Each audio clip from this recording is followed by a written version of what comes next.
In the early 17th century, long before paper bills carried portraits and before banks stood like temples of trust, the economy of Virginia breathed through its fields.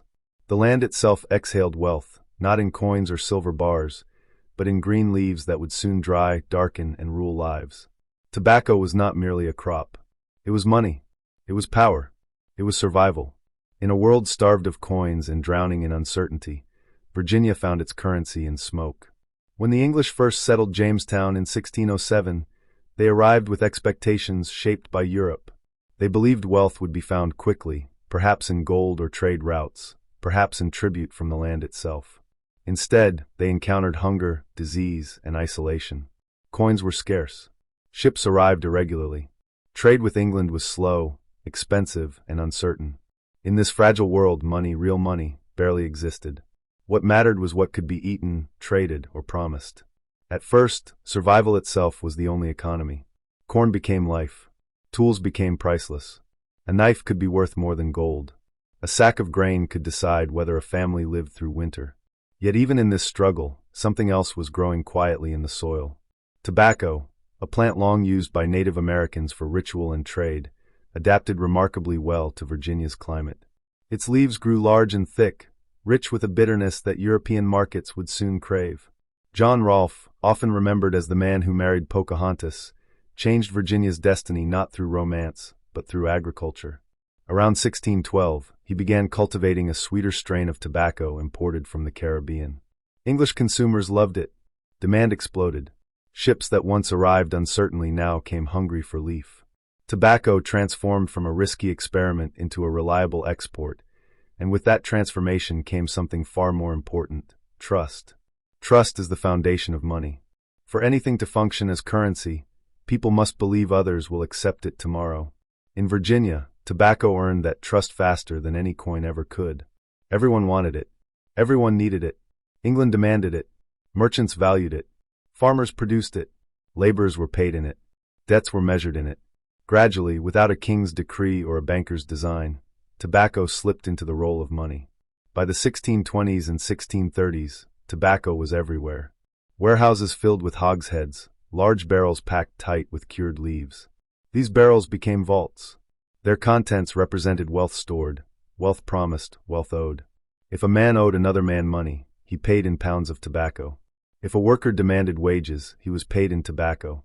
If taxes were due, the colony accepted tobacco. Smoke had become silver. The Virginia colonial government did not invent tobacco money. It merely recognized what already existed. In 1642, tobacco was officially declared legal tender. This was not a symbolic gesture. It was an admission of reality. Coins were too rare to sustain an economy, but tobacco was abundant, valuable, and universally accepted. The law stated that public debts, salaries, and taxes could all be paid in tobacco. Even ministers of the church received their income in leaf. God's work, it seemed, was also funded by smoke. Marriage itself was entangled in this system. Dowries, payments made to secure marriage agreements, were sometimes measured in tobacco. A man's worth was judged not by coins in his pocket, but by the yield of his fields.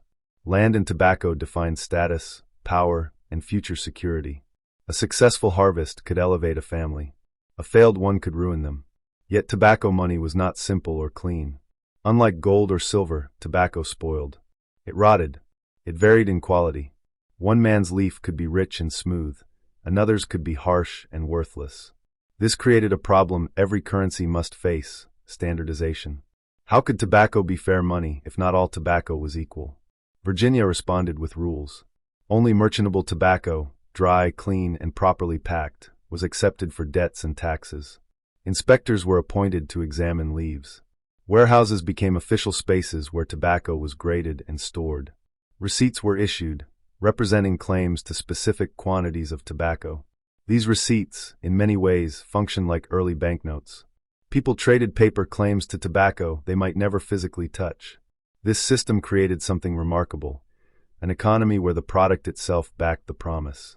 There was no abstraction, no central bank printing excess notes, no invisible ledger. Tobacco money was tangible. You could smell it. You could weigh it. You could burn it. Its value was rooted in real labor, real land, and real demand across the Atlantic. But this also made Virginia vulnerable. When tobacco prices fell in England, the entire colonial economy trembled. When harvests were too abundant, prices collapsed. When harvests failed, debt exploded. Inflation and deflation were not abstract concepts, they were lived experiences. Too much tobacco meant everyone was suddenly poorer. Too little meant hunger and desperation. As tobacco became money, it also reshaped behavior. Farmers focused almost exclusively on tobacco, neglecting food crops. This monoculture increased profits, but endangered survival. Colonies imported food they could have grown themselves, trading leaves for bread. Wealth was growing, but resilience was shrinking.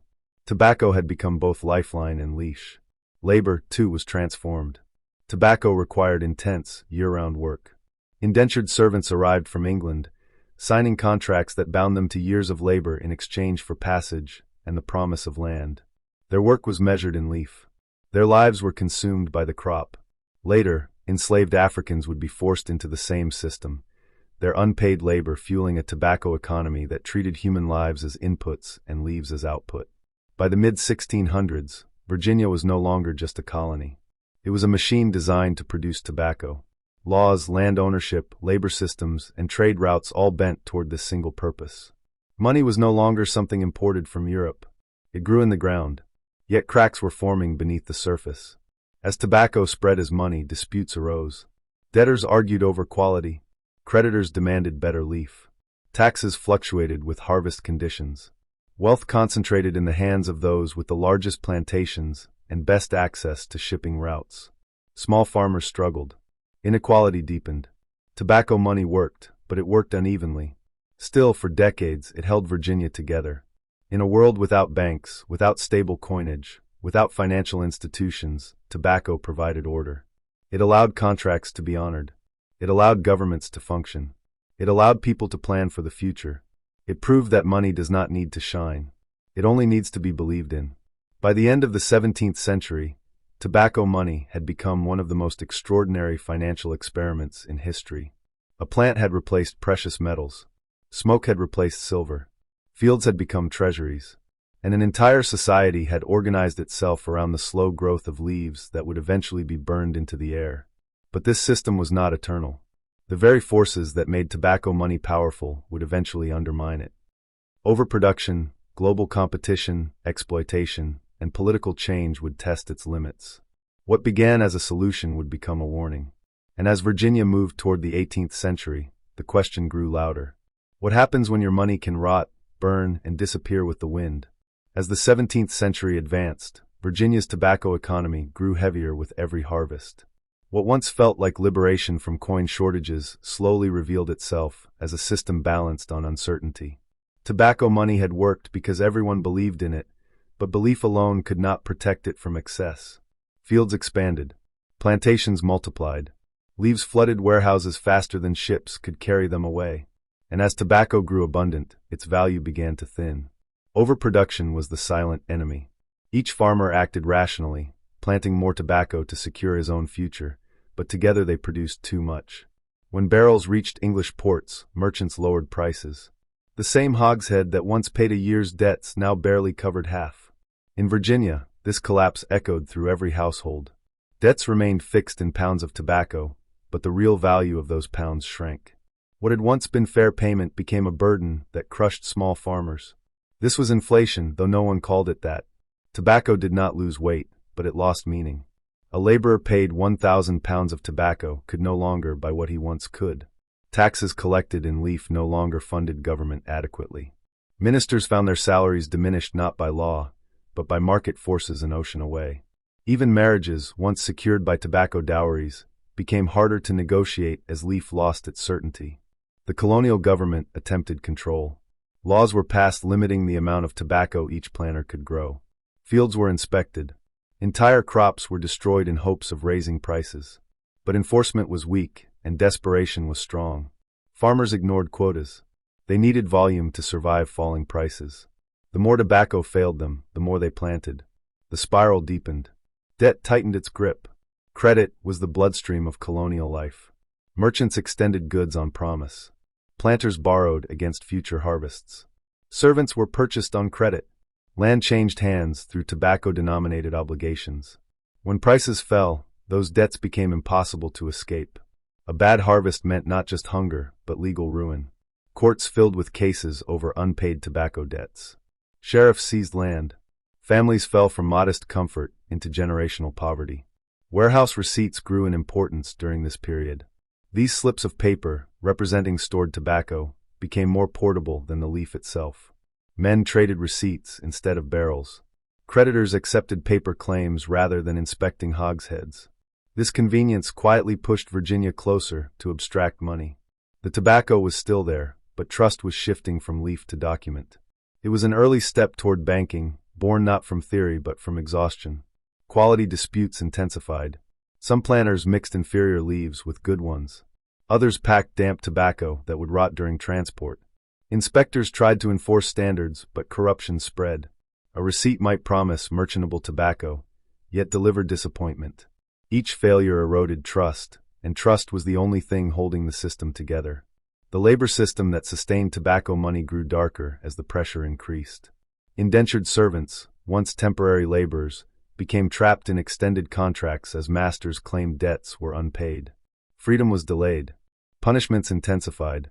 Then, increasingly, planters turned to enslaved Africans. Unlike servants, enslaved people did not require wages in tobacco.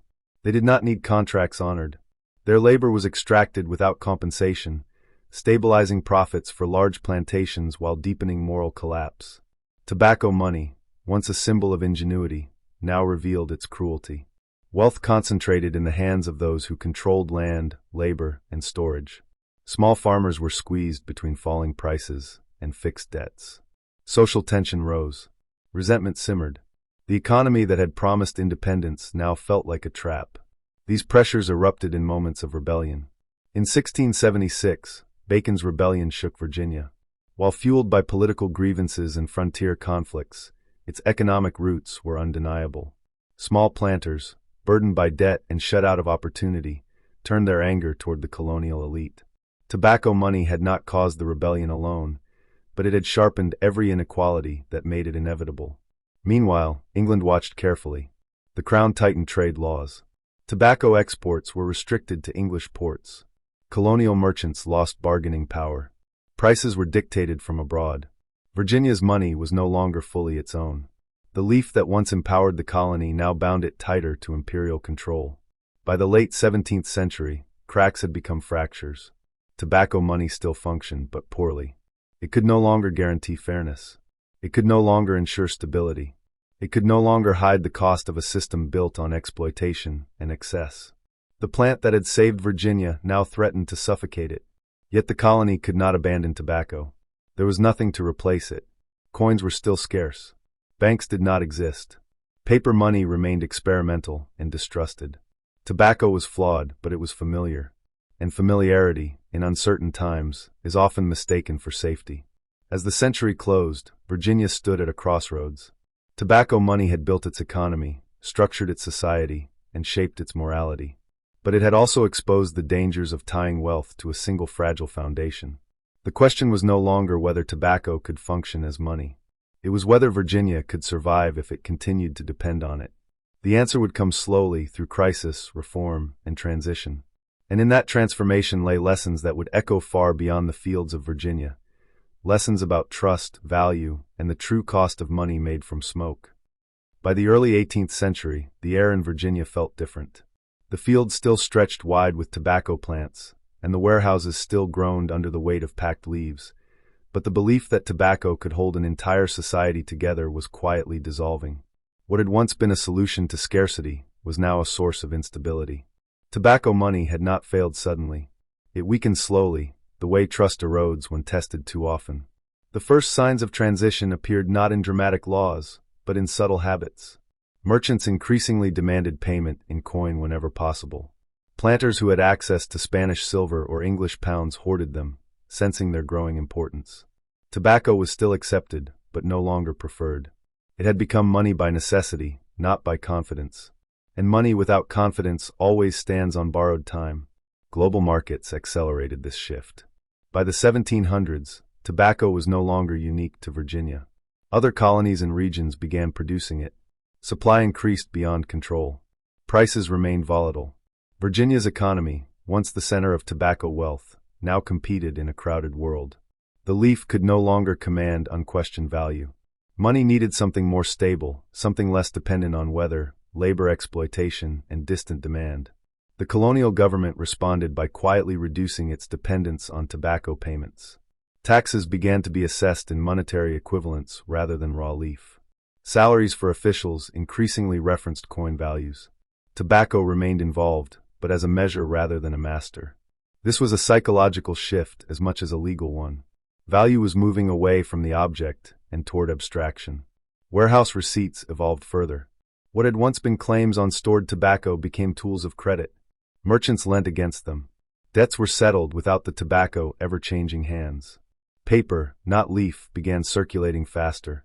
The tobacco stayed still while promises moved.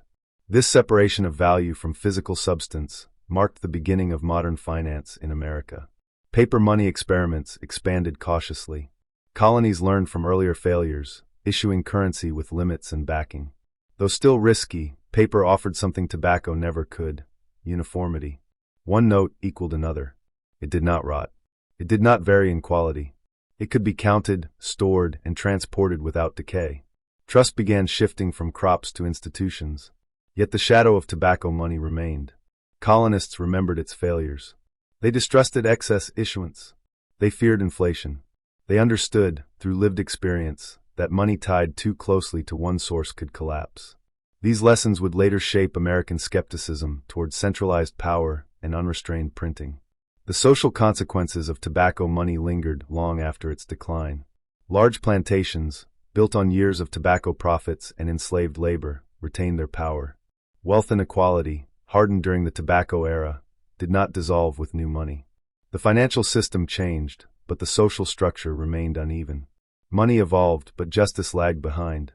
As Virginia moved closer to the American Revolution, tobacco money became history rather than practice.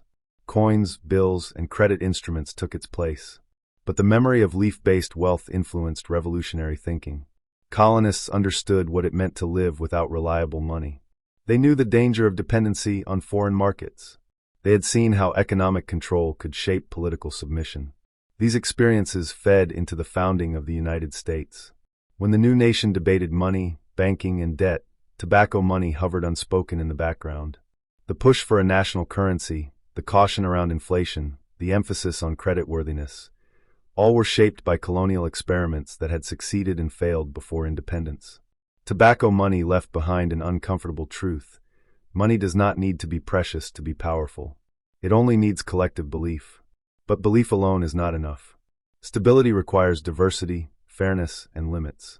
Virginia had built an economy on leaves and learned, at great cost, that even the most trusted currency can collapse if it cannot adapt. Today, tobacco money feels distant, almost mythical. Yet its lessons echo loudly in modern systems. When currencies inflate, when economies rely too heavily on single industries, when trust erodes faster than systems can respond, the story of Virginia repeats itself. The medium changes, but the pattern remains. Tobacco once paid taxes, salaries, and dowries. It built churches, funded governments, and shaped lives. It proved that money can grow in the soil. And it proved something else, even more important: that money is never just about exchange. It is about power, trust, and the choices societies make when survival demands invention. When the smoke cleared, Virginia did not lose its wealth entirely. It gained something more enduring, a hard-earned understanding of value. That understanding helped shape a nation that would later wrestle with gold, paper, debt, and digital abstractions. All of it began with leaves in the ground and faith in the promise that someone, somewhere, would want them tomorrow. Tobacco money faded, but it was not forgotten. It became one of America's earliest financial teachers, whispering across centuries a simple warning: when money grows from a single root, the whole system bends when that root begins to rot.